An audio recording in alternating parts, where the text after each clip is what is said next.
Hey guys, how's it going? This is Joseph Matthews, and in this little tutorial I'm going to teach you how to be funny. And it's actually going to be much easier than you think. These are just some simple tricks that I use to add humor to any interaction, and I know that they're going to work really well for you.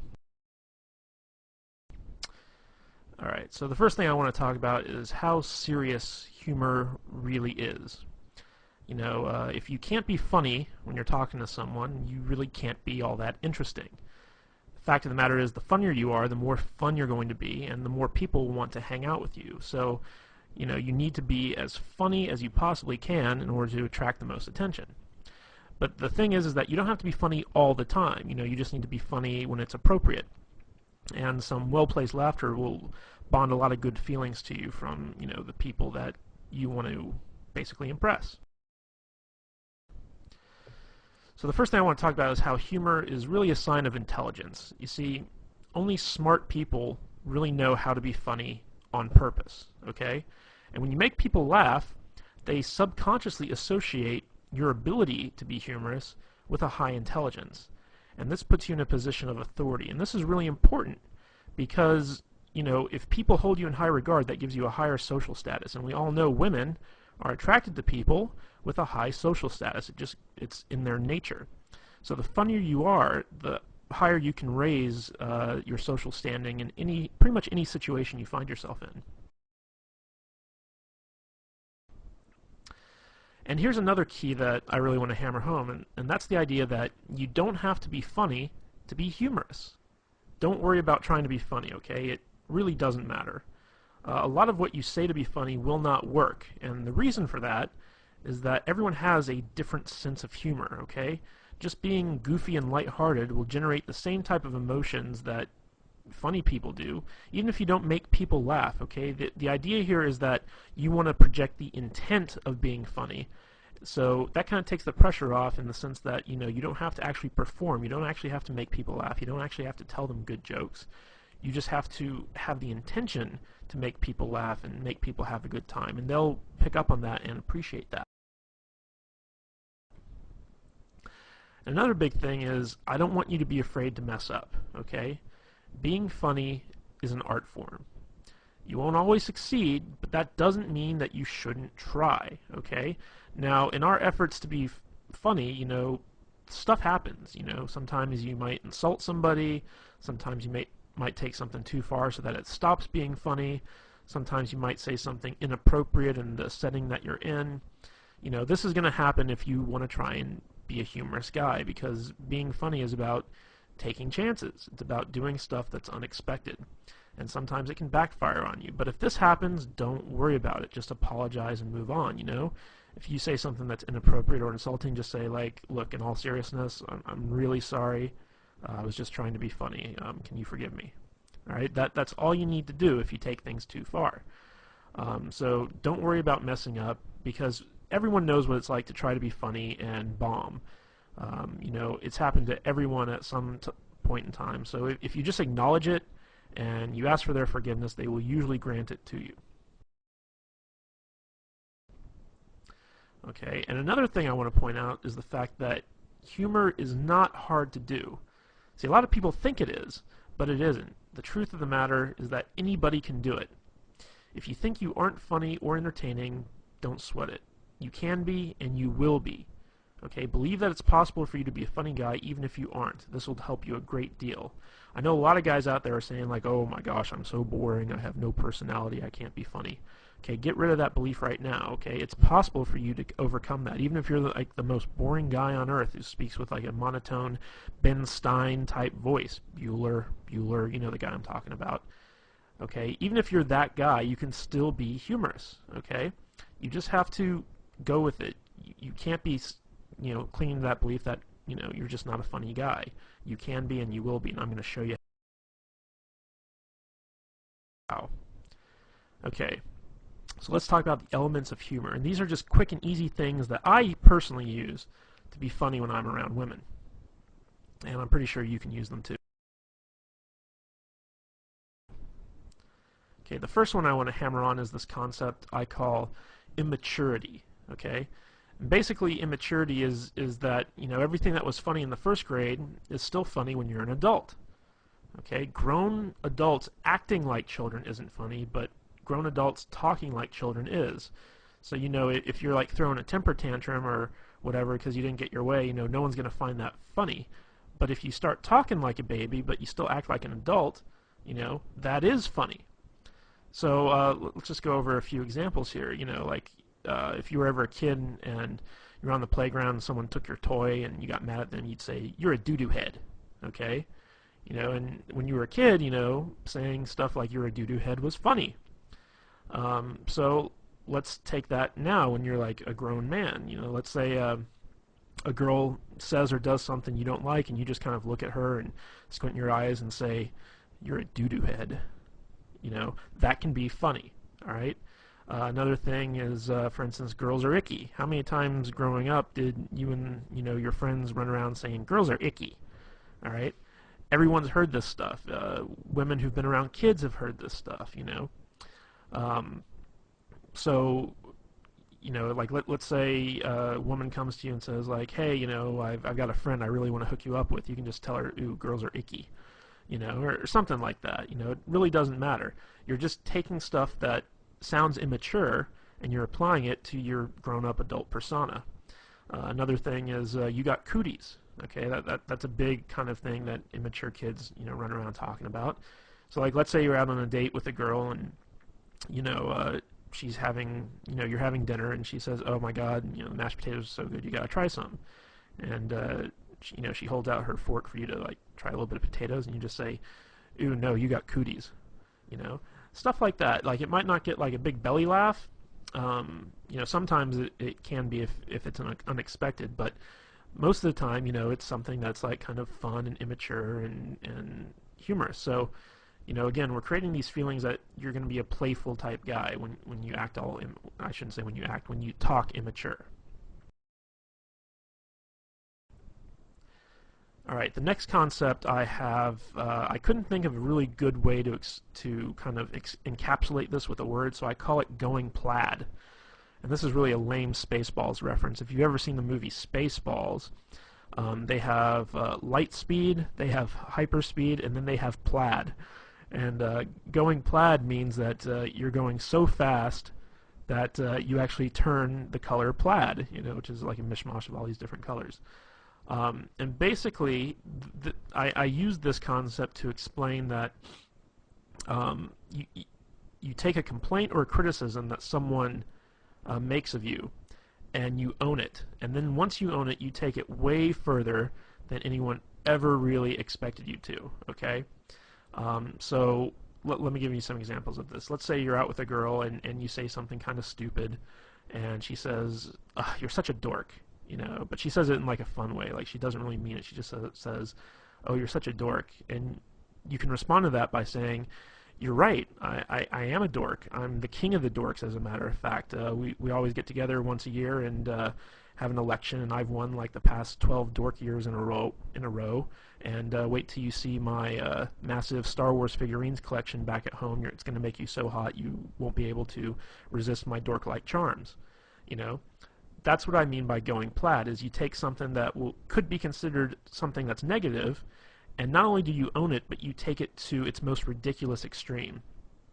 So, let's say, you say something kind of funny, and a girl kind of says, jokingly, "Oh my God, you're weird," okay? And, you take that and you're like, "You're right, I'm the weirdest guy you're ever going to meet. In fact, I bottle my own urine and keep it in my refrigerator and label it based on, the time of day and, what month it was." And that's not weird at all. I just think that, it's kind of cool. So you take stuff and you bring it to an extreme, and maybe the urine thing, I just did that off the top of my head. Maybe the urine thing was going a bit too far, but you see what I'm saying. If a girl says you're weird, you say, "You're right, I am weird, but you must be weird too because you're hanging out with me." You take it, you go to the extreme. Another one is when a girl says, "Oh my God, you're so mean." This will happen a lot if you do a lot of teasing. So if you're teasing a girl, she'll be like, "You're so mean. Why are you being mean to me?" And you just look at her and you just say, because I'm a mean person. Duh. I mean, what are you, stupid? Of course I'm mean. I'm the meanest guy you're ever gonna meet. You must be a masochist because when you hang out with me, I'm gonna be so mean to you. So that's what you gotta do when you go plaid. Is you gotta own the stuff that people say about you, and you gotta take it as far as you possibly can. Okay, the next kind of concept I want to talk about is dick and fart jokes, otherwise known as racy humor. Okay?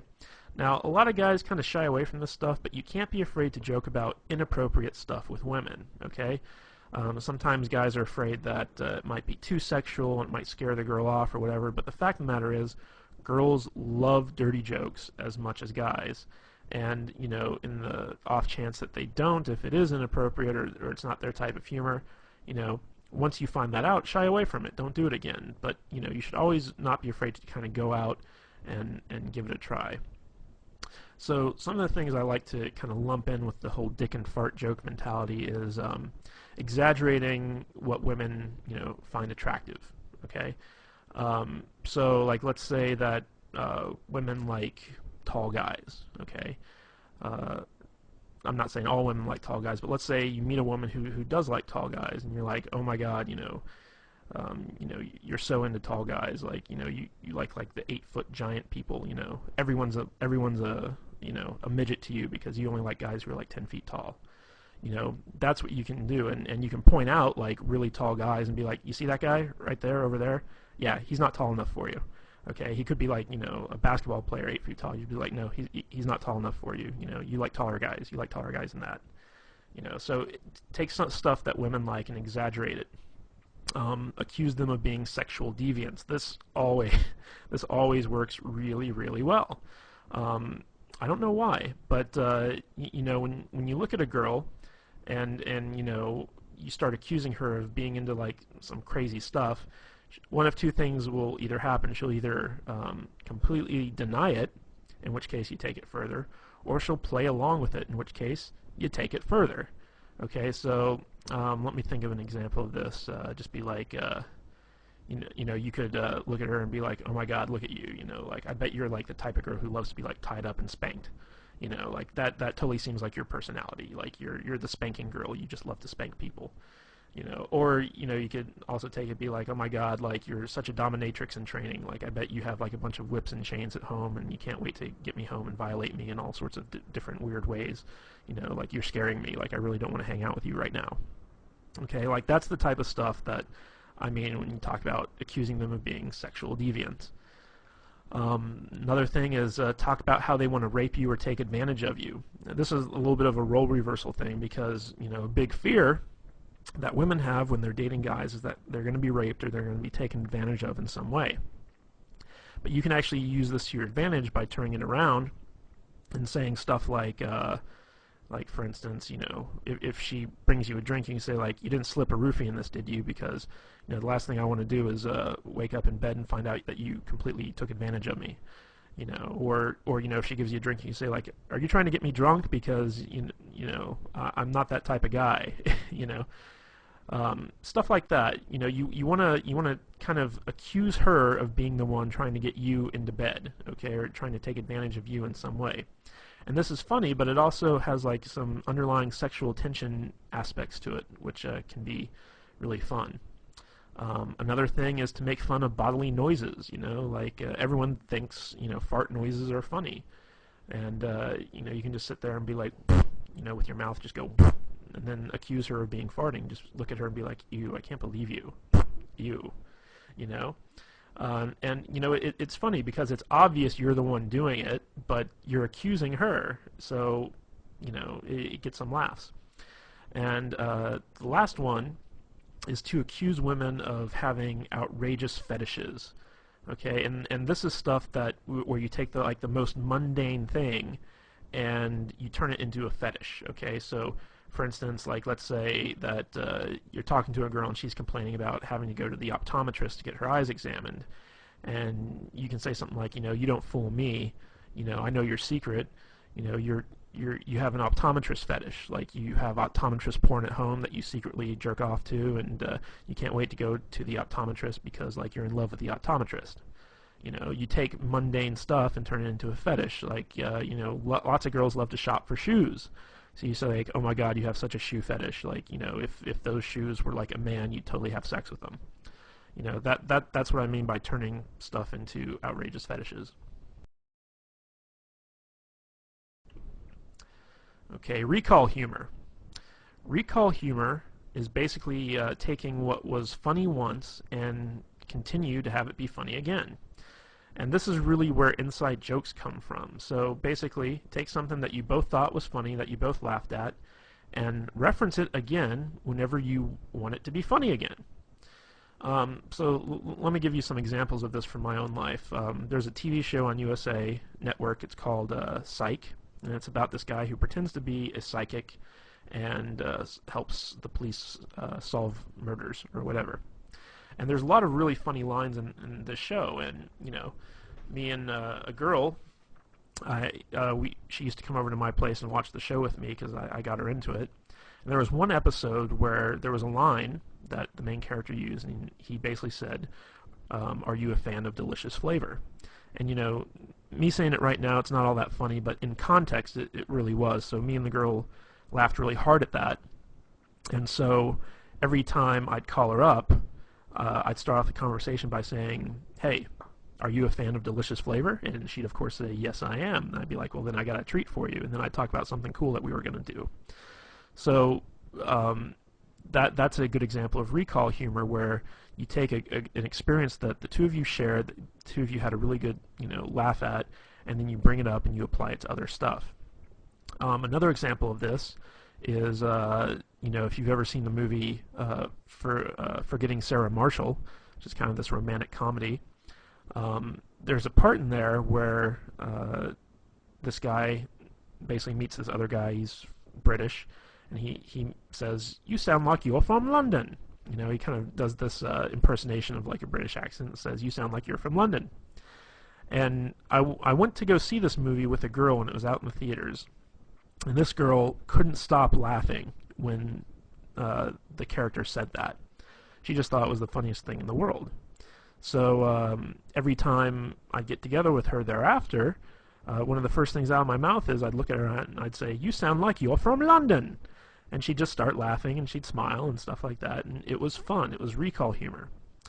But it doesn't always have to be like, lines from TV shows or movies or something like that. It could be something that someone said. And it doesn't even have to be all that funny. Like, for instance, I used to date this girl, and she would have to work in the morning, so she couldn't, stay out too late or whatever.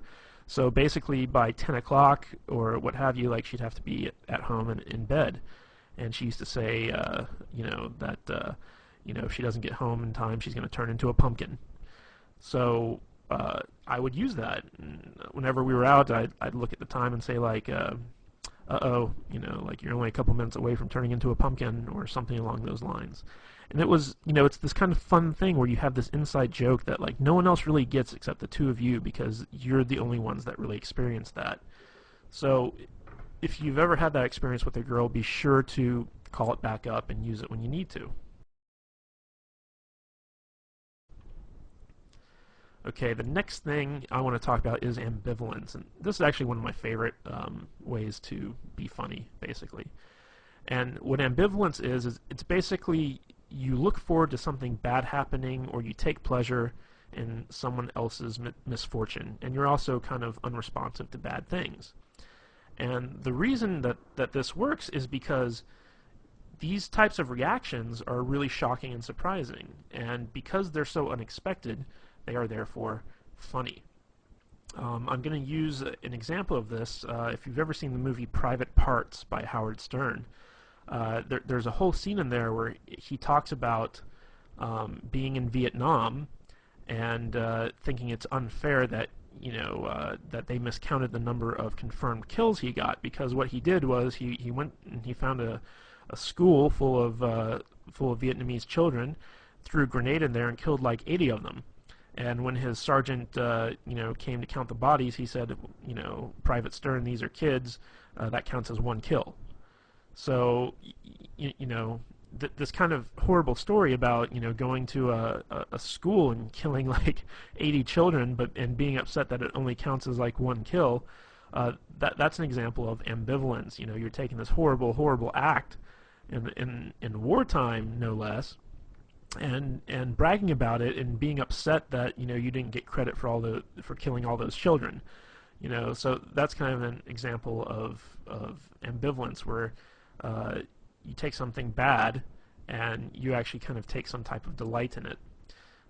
So a little bit of a better example of this, like let's say you're talking to a girl and she's complaining about how she works really hard but she never has any money. She's like, oh, I'm so poor. You can take a lot of glee in that. You can be like, yep, looks like you're gonna have to start, stripping or walking the streets or something like that. You're gonna need to make some extra money.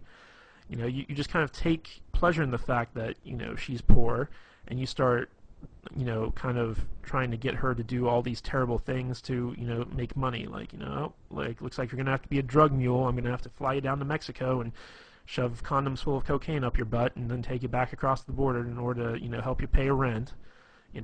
I mean that's a good example of ambivalence. Another thing is basically being unresponsive to bad stuff. Like for instance the whole global warming thing. Like people are all about global warming. We gotta save the planet. We gotta do this. We gotta do that. And you could be like, screw global warming. I'm cold now.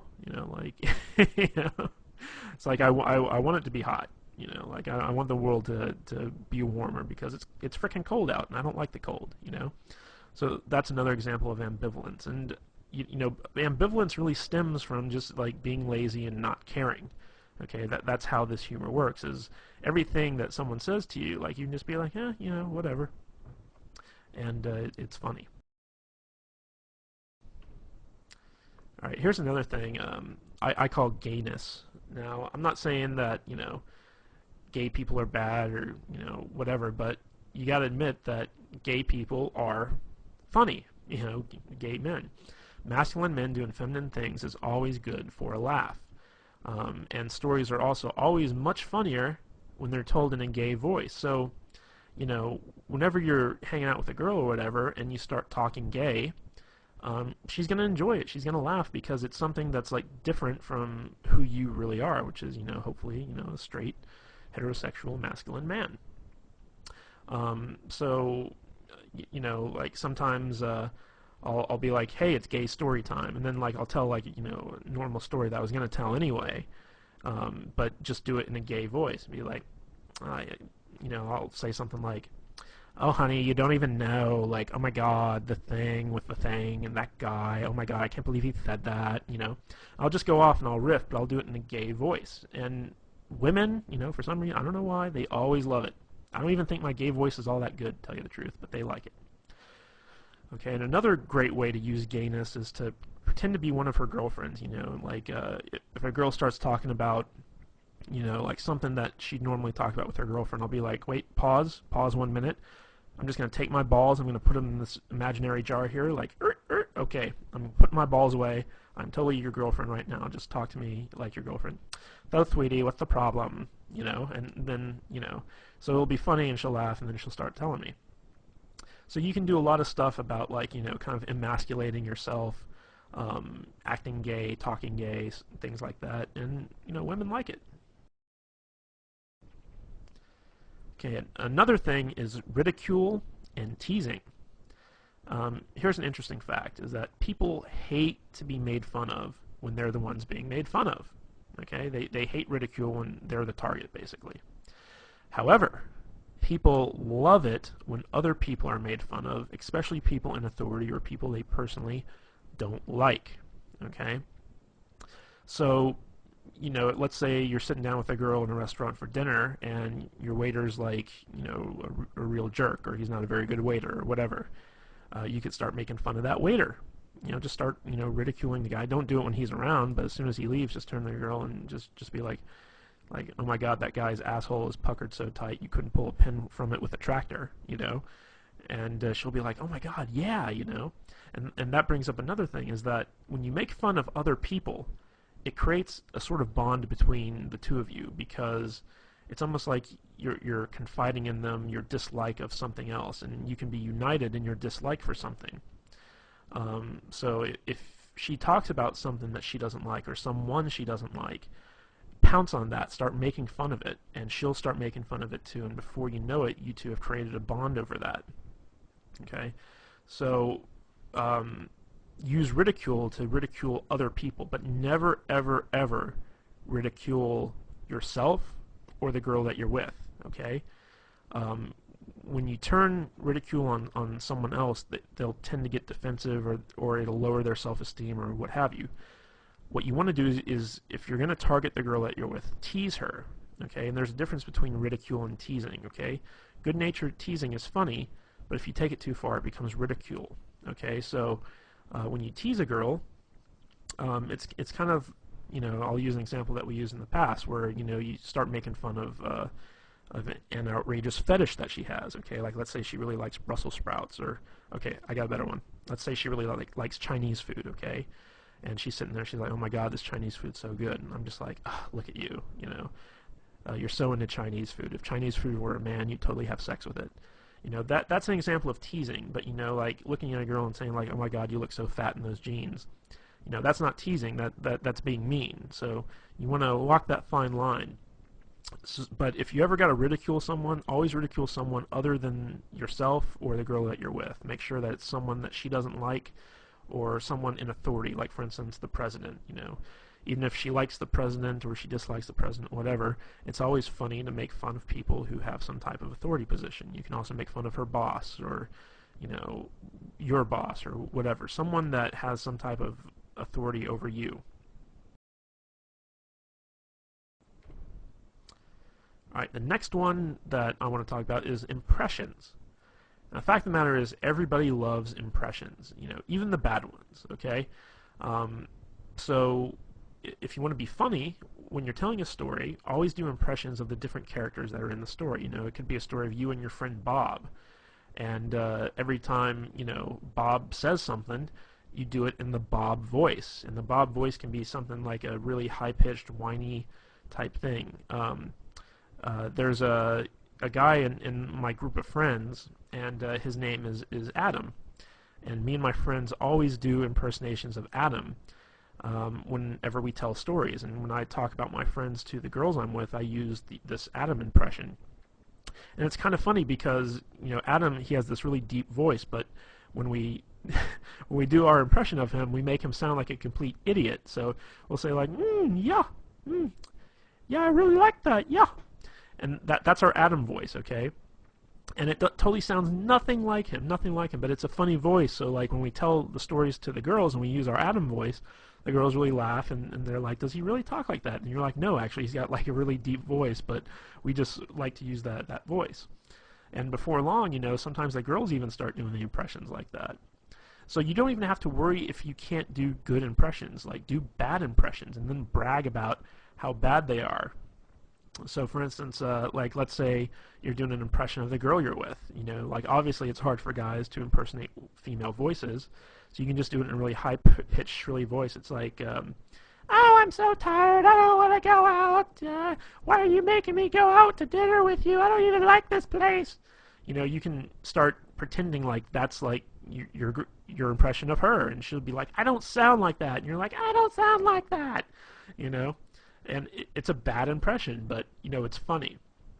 And another way you can do this is do impressions of celebrities or really well-known people. If you're talking about the president, do an impression of the president. Doesn't matter if it's good or not. Just take what you've seen done on TV and try and emulate it best you can. People really respond well to impressions because it's kind of like this theatrical performance. Even if it's not very good, like you're creating a whole new character that they can get into.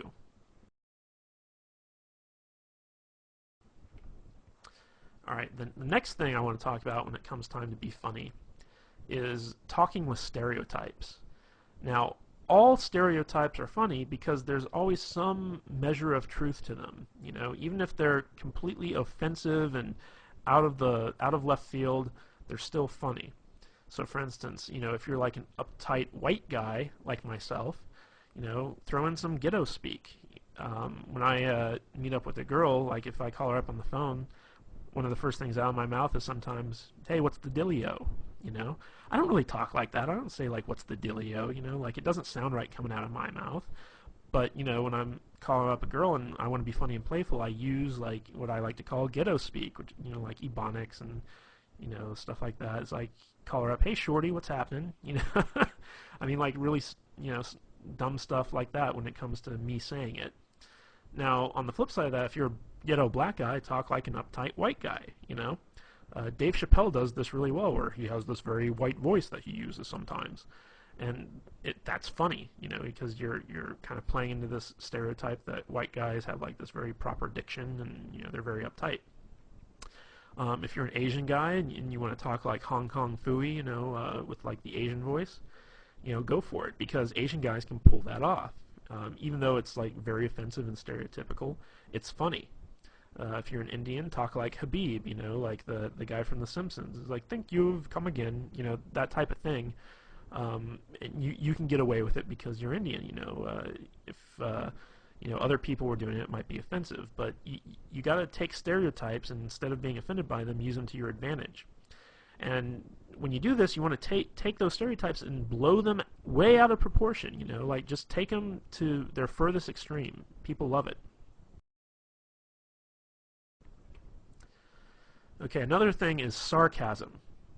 And sarcasm is probably the easiest type of humor to do, but it's the hardest to appreciate. The more intelligent someone is, the more they can appreciate sarcasm. But just a word of warning here, people with low self-esteem, they don't really like sarcasm, okay? Because it can come off as being really offensive. There was the show that used to be on Comedy Central, I don't know if it still is, but it's called The Kids in the Hall. And it was basically a sketch comedy show. And they had a sketch on there called The Sarcasm Man. And basically it was this guy who had a speech impediment where everything he said sounded really sarcastic. And people people were always pissed off with him because it always sounded like, you know, he was just like making fun of them. So, you know, someone would come up to the guy and they'd be like, hey, you know, like, my name's Jim. What's your name? He's like, oh, hi, Jim. My name's Bill. You know, and then the guy'd be like, dude, why are you being so mean? Like, I just came up to introduce myself to you. And it's like, what? I'm not being mean. You know, and it went on like that for like, you know, a good, you know, 10, 15 minutes where the guy was just getting more and more upset, and the guy would have to explain like, oh, I'm not being sarcastic. I have a speech impediment. It's a real problem. And, you know, that was kind of like the punchline to the whole thing. So basically, when it comes to sarcasm, you basically got to act like the person you're talking to is a complete idiot, and you have to lower yourself to their level in order to effectively communicate with them. That's basically what sarcasm is you have a feeling of superiority over the person, and you're kind of poking fun at the fact that they're dumber than you are. And oddly enough, lots of girls really love sarcasm. They really love sarcastic humor, and a lot of girls, as a matter of fact, have a very sarcastic sense of humor themselves. Like, their type of humor is sarcastic. So if you're a guy, you tend to gotta put up with a lot of sarcastic women. So, and another thing I just want to point out is a lot of the stuff I've been going through with you guys with so far in this presentation is stuff I've learned from women. Like, this is all humor that I've gotten from girls that, you know, made me laugh. And I kind of sat down and was like, what is it they do that's funny? And it's very easy for like a girl to act like, you know, she's better than you and she's smarter than you, and she's got to talk down to you in order to do that. If you're dealing with sarcastic humor from someone else, play into it. Just act like you're a complete retard and be like, you're right, man can't talk, you know. Just go with it. If someone's kind of treating you like that, take it to its, you know, logical extreme. When you're dealing with someone who's sarcastic, you can pull the sarcastic humor all you want. But if you're dealing with someone who's not sarcastic, who has, you know, low self-esteem, who's kind of like sweet or whatever, you don't want to go the sarcastic route. Okay, another thing I love to do is use nicknames. Nicknames can be a lot of fun, and they can be really funny. And the more ridiculous the nickname, the better. One of the cool things about nicknames is that it really does create a bond between two people, because when you name something, you imply a certain sense of ownership, and it also becomes a type of inside joke between the two of you. A good example of this is one time I started dating this girl. Her name was Katie, and her email address was something like Goofy Kate, 123 or something like that. And when I got emails from her, it was always, from this Goofy Kate email address, so I just started calling her Goofy Kate, and eventually that got shortened to Goofy. And every time I'd see her, I'd be like, "Hey, what's up, Goofy?"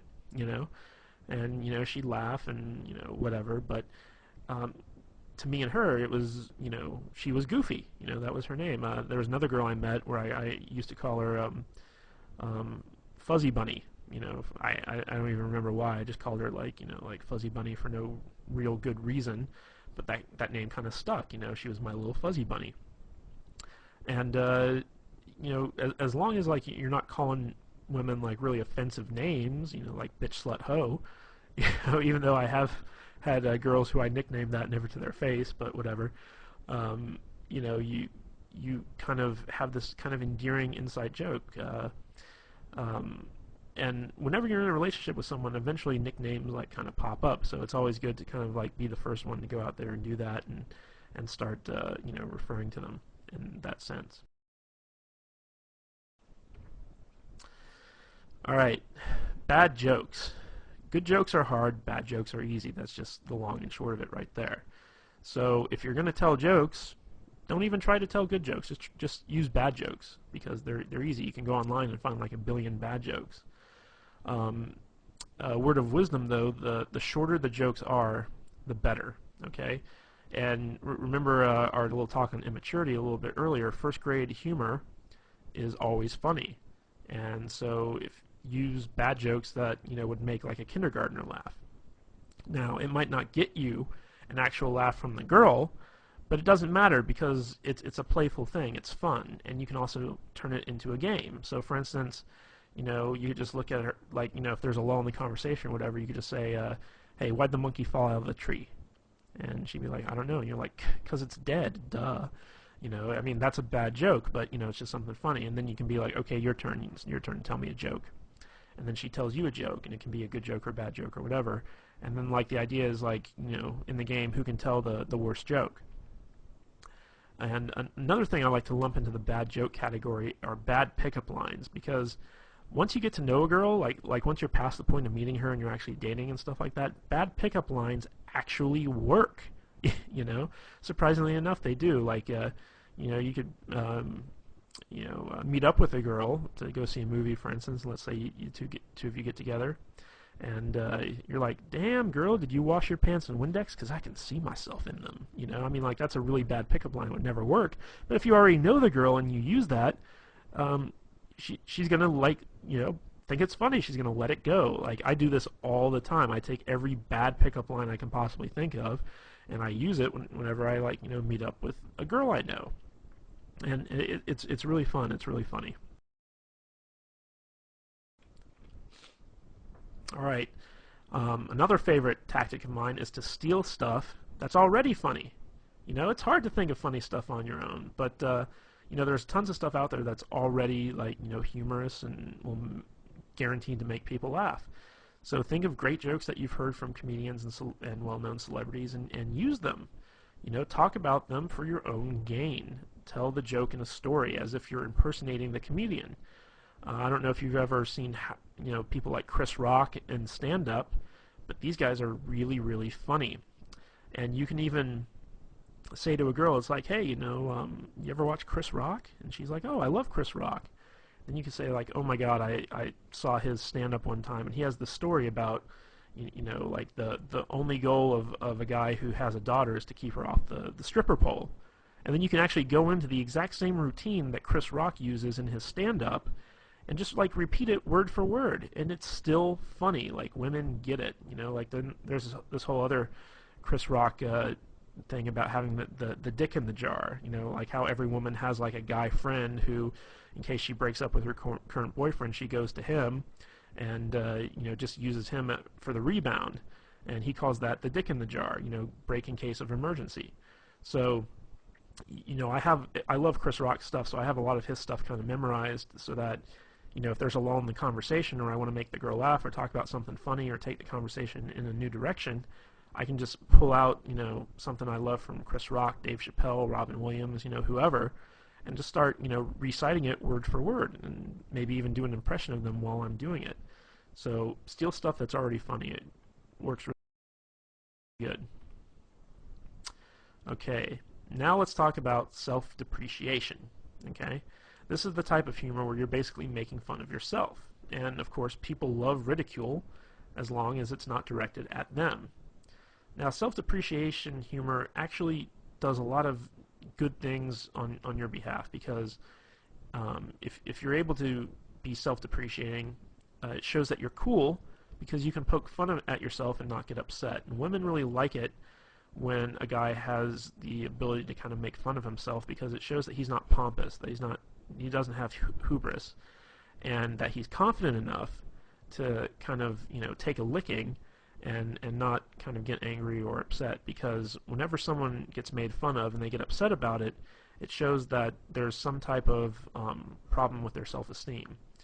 So people with low self-esteem can't tolerate being made fun of. So if you can tolerate being made fun of, and in fact you make fun of yourself, that shows that you have some measure of confidence and that you're a cool guy. Now, on the flip side of this, it's also a great defense mechanism. So, like, let's say someone criticizes you, or whatever. Let's say you're out on a date and you have a run-in with some dude, and he starts making fun of you or criticizing you in some respect. What you can do is you can agree with whoever it is that's criticizing you, and then take it to a ridiculous extreme. This is really important, because this is where the humor comes in, but it's also a good way to deflect whatever criticism someone is heaping on you. So let's say you run into some guy, and he wants your chick or whatever, and he's like, dude, you're a freaking loser, like what's she doing with a loser like you? And you're like, oh my god, yeah, you're so right, like in a few months time I'm gonna be like shitting in a pickle jar. I just know it, but I can never really be as cool as you, man. Like, you're such a cool guy. Can you teach me how to not be a loser, please? Like, in fact, take my girl, please. Like, she needs to be with a winner like you. So basically what you're doing is you're agreeing with the guy, and you're taking it as far as it can possibly go, but in a way you're deflecting that criticism, and you're making him seem like a tool, all through the use of self-depreciation. Now, this can also be used to kind of diffuse a mistake or something that you did wrong. So, like, let's say that you made a mistake or you did something stupid. You can use self-depreciation to make light of it and then diffuse the awkwardness. So, let's say let me give you an example. One time I was out on a date and I accidentally farted, and it was very, very embarrassing. And it was one of those farts where, like, you heard it. It happened. It was there, and it was obvious that I did it. And I just looked at her and I just said, "Oh my God, I totally just farted. I'm so sorry. I've been eating a lot of red meat too, so it's going to be a really nasty one. So hold your nose. Go on, plug it up. Hold your nose. If you smell this, you'll break up with me. I just know it. It's the type of fart that could end a marriage." I basically I pointed out the fart, and I just let it go and wouldn't let go of it. I took it to the extreme. I was just like, oh, it's going to be so nasty. Like, I've been eating all the wrong foods. It's going to be disgusting. You're going to break up with me because it smells so bad. It's just terrible. And so, like, I turned what was really kind of an awkward situation to something where she just couldn't stop laughing, And again, that was that kind of led into some recall humor later on, where it was like the fart that would end a marriage. And, she'd say stuff like, well, you farted in front of me and I still didn't break up with you. And I'd be like, oh, yeah, what's wrong with you? So you can use stuff like that. And I want to make the point that if you use self-depreciation, don't use it to point out your own flaws or harp on your own insecurities. A lot of guys will try and use self-depreciating humor to kind of, diffuse stuff that they feel uncomfortable about. Like, let's say you have a big nose, and you make fun of yourself because you have the big nose. That's not a good thing, because what you're actually doing is you're highlighting stuff about yourself that's bad, and you think it's bad, and you don't want anyone else to think it's bad. However, by doing that, you're basically pointing out to everyone, hey, look at all the bad stuff about me. Even if they laugh at it, it's not good. So when you do use self-depreciation, only use it as either a defense mechanism or to diffuse some type of awkward situation. Don't ever use it to point out the fact that, you have something wrong with you. Like, for instance, I'm not a very thin guy, I'm a little bit overweight. So when I'm out with a girl, I'd never start making fun of myself for being fat, because that's something that I don't want her to kind of harp on, I don't want her to glaze over it. Now, if someone else calls me fat, then I'll go along with it. I'll just be like, oh my God, you're so right. Like, I'm totally like one step away from being Jabba the Hutt, I'm going to need a slave girl really soon, So if someone else points it out, then that's when you use the self-depreciating humor, but you never bring it up on your own accord because you're insecure about it, okay?